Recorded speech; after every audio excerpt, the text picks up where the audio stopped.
Welcome friends, आज मैं आप लोगों के लिए लेके आया हूँ जीके जीएस सेट 6। तो चलिए मैं इस वीडियो को शुरू करता हूँ।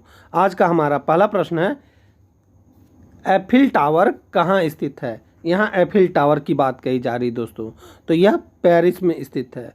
और इसी तरह के कुछ बड़ी बड़ी इमारतें जो कि बहुत फेमस है और एग्जाम में पूछे जाते हैं, तो उनके नाम मैं बताता हूँ, आप नोट कर लें।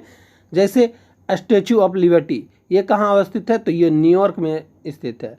और इसी तरह का झुकी हुई मीनार पीसा, इटली में स्थित है।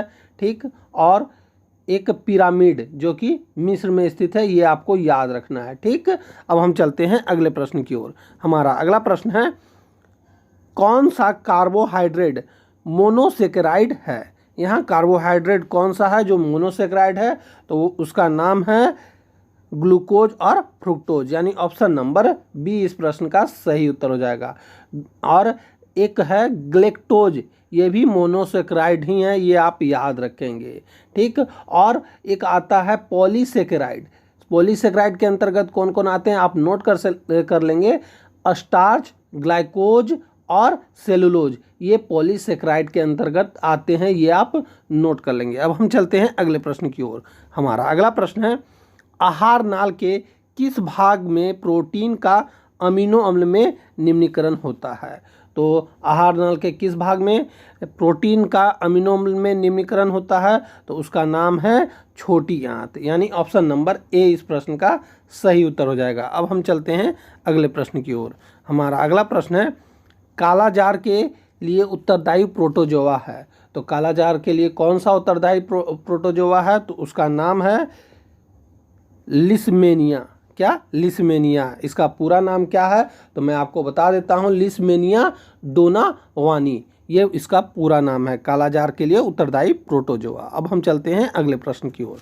हमारा अगला प्रश्न है, घरेलू मक्खी के लार्वा को कहते हैं। क्या कहते हैं घरेलू मक्खी के लार्वा को, तो यह कहा जाता है मेगट। मेगट कहा जाता है घरेलू मक्खी के लार्वा को। अब हम चलते हैं अगले प्रश्न की ओर। हमारा अगला प्रश्न है, क्रांति वृत्त शब्द का प्रयोग क्यों किया जाता है, ये आपको बताना है।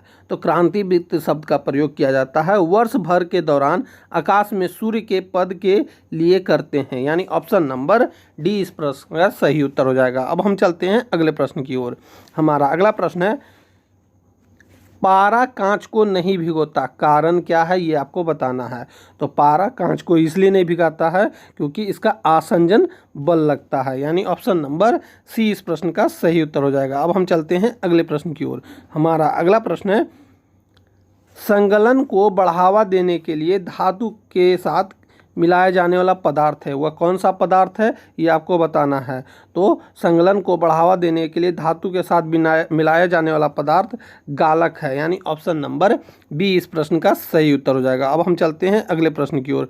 हमारा अगला प्रश्न है, आसानी से झाग नहीं देने वाला जल कहलाता है। क्या कहलाता है, ये आपको बताना है। तो उस जल को कहा जाता है कठोर जल, यानी ऑप्शन नंबर सी इस प्रश्न का सही उत्तर हो जाएगा। अब हम चलते हैं अगले प्रश्न की ओर। हमारा अगला प्रश्न है, नीला थोथा क्या है। तो नीला थोथा क्या है दोस्तों, तो यह कॉपर सल्फेट को कहा जाता है, यानी ऑप्शन नंबर ए इस प्रश्न का सही उत्तर हो जाएगा। और दोस्तों काफ़ी बार कॉपर सल्फेट का रासायनिक सूत्र पूछ लिया जाता है, तो ये आप नोट कर लेंगे, CuSO4 5H2O इसका रासायनिक सूत्र है। ठीक, अब हम चलते हैं अगले प्रश्न की ओर। हमारा अगला प्रश्न है, मुद्रास्फीति को अस्थायी रूप से रोकने के लिए निम्नलिखित में से किसका उपयोग किया जाता है। तो मुद्रास्फीति को अस्थायी रूप से रोकने के लिए किसका प्रयोग किया जाता है, तो यह मुद्रा आपूर्ति में कमी करके इसे रोका जा सकता है, यानी कि ऑप्शन नंबर सी इस प्रश्न का सही उत्तर हो जाएगा। अब हम चलते हैं अगले प्रश्न की ओर। हमारा अगला प्रश्न है, तलचर प्रसिद्ध है, किस लिए प्रसिद्ध है दोस्तों, तो यह कोयला के लिए प्रसिद्ध है तलचर, यानी ऑप्शन नंबर सी इस प्रश्न का सही उत्तर हो जाएगा। और दोस्तों एक और चीज़ के लिए तलचर प्रसिद्ध है, ये आप जान लीजिए, भारी पानी बनाने का संयंत्र भी तलचर में स्थित है, इसलिए ये फेमस है। तलचर कहाँ स्थित है, ये आप हमें कमेंट बॉक्स में बताएंगे दोस्तों। अब हम चलते हैं अगले प्रश्न की ओर। हमारा अगला प्रश्न है, पारे को जब कांच के बर्तन में रखा जाता है तो निम्नलिखित में से मेनिस्कस होता है। कौन सा मेनिस्कस होता है दोस्तों, ये आपको बताना है। तो यह होता है उत्तल मेनिस्कस, यानी ऑप्शन नंबर बी इस प्रश्न का सही उत्तर हो जाएगा। अब हम चलते हैं अगले प्रश्न की ओर। हमारा अगला प्रश्न है, वर्षा की बूंद क्यों गोलाकार होता है।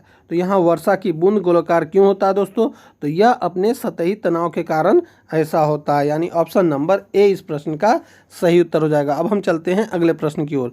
हमारा अगला प्रश्न है, रेबीज के टीके की खोज किसने की थी। तो यहाँ रेबीज के टीके की खोज के बारे में पूछा जा रहा है दोस्तों।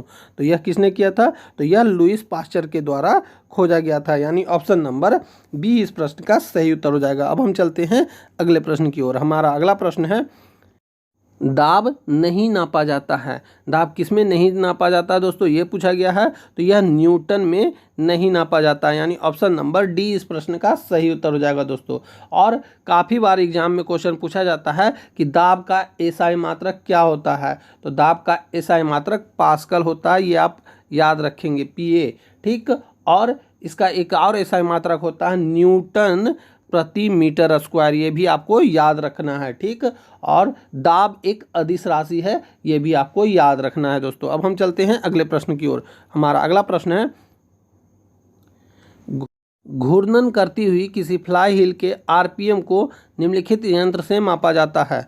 तो किसी यंत्र से मापा जाता है दोस्तों, यह मापा जाता है स्ट्रेबोस्कोप के द्वारा, यानी ऑप्शन नंबर डी इस प्रश्न का सही उत्तर हो जाएगा दोस्तों। अब हम चलते हैं अगले प्रश्न। स्वास्थ्य प्रतिरक्षा प्रणाली के लिए कौन सा विटामिन आवश्यक है। तो यहाँ दोस्तों स्वास्थ्य प्रतिरक्षा प्रणाली के लिए बोला जा रहा है कौन सा विटामिन आवश्यक है, तो वह विटामिन का नाम है विटामिन सी, यानी ऑप्शन नंबर बी इस प्रश्न का सही उत्तर हो जाएगा। और दोस्तों काफ़ी बार एग्जाम में यह प्रश्न पूछा जाता है कि विटामिन सी का रासायनिक नाम क्या है। तो विटामिन सी का रासायनिक नाम एस्कॉर्बिक अम्ल है, ये आपको याद रखना है। और एक क्वेश्चन पूछा जाता है कि जल में कौन कौन से विटामिन घुलनशील हैं। तो विटामिन बी और सी यह जल में घुलनशील होता है, ये आपको याद रखना है।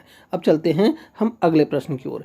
हमारा अगला प्रश्न है, परुपल्ली कश्यप निम्नलिखित में से किस खेल से संबंधित है। यहाँ परुपल्ली कश्यप की बात कही जा रही है, तो यह किस खेल से संबंधित है, तो यह बैडमिंटन से संबंधित है, यानी ऑप्शन नंबर डी इस प्रश्न का सही उत्तर हो जाएगा। अब चलते हैं हम अगले प्रश्न की ओर।